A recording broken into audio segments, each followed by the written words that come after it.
Shalom jemaat yang dikasihi Tuhan. Hari-hari ini kita sering mendengar berita atau kabar yang bisa membuat kita cemas atau bisa membuat kita takut. Banyak berita-berita yang bisa melemahkan iman kita yang selama ini kita dengar.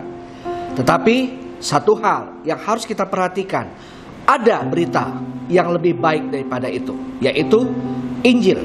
Injil adalah kabar baik yang harus didengar oleh setiap orang, oleh semua manusia di bumi ini. Karena dalam Injil ada berita kesukaan, dalam Injil ada berita damai sejahtera, dalam Injil ada berita keselamatan. Karena Injil adalah kekuatan Allah yang menyelamatkan.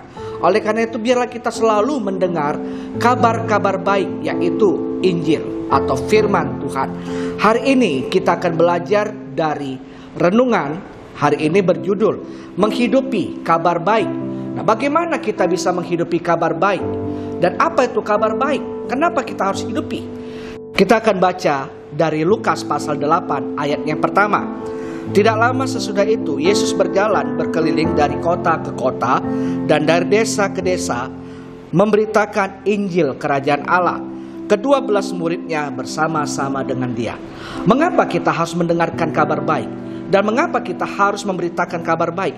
Dan yang paling penting, mengapa kita harus menghidupi kabar baik? Karena dalam Alkitab ada tertulis, ya, iman tanpa perbuatan adalah mati. Firman Tuhan berkata, hendaklah kamu menjadi pelaku firman. Jika tidak demikian, kamu menipu diri sendiri. Dan mengapa kita harus menghidupinya? Karena kita adalah murid Tuhan. Yesus selama dia di bumi, dia melakukan tugas pelayanannya. Dia memberitakan kabar baik, dia menyembuhkan yang sakit, dia membangkitkan yang mati. Hal ini telah Yesus lakukan sebagai contoh untuk kita.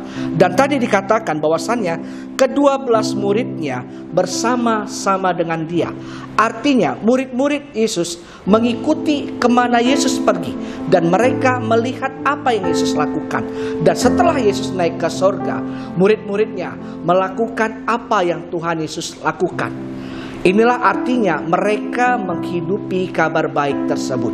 Kita anak-anak Tuhan sudah sering mendengarkan firman Tuhan. Kita sudah terima firman Tuhan. Sekarang bagian kita adalah memberitakan kabar baik itu kepada orang-orang yang belum mendengarkannya. Kabar baik tentang apa? Kabar baik bahwasannya di dalam Kristus ada keselamatan, di dalam Kristus ada kesembuhan, di dalam Kristus ada damai sejahtera.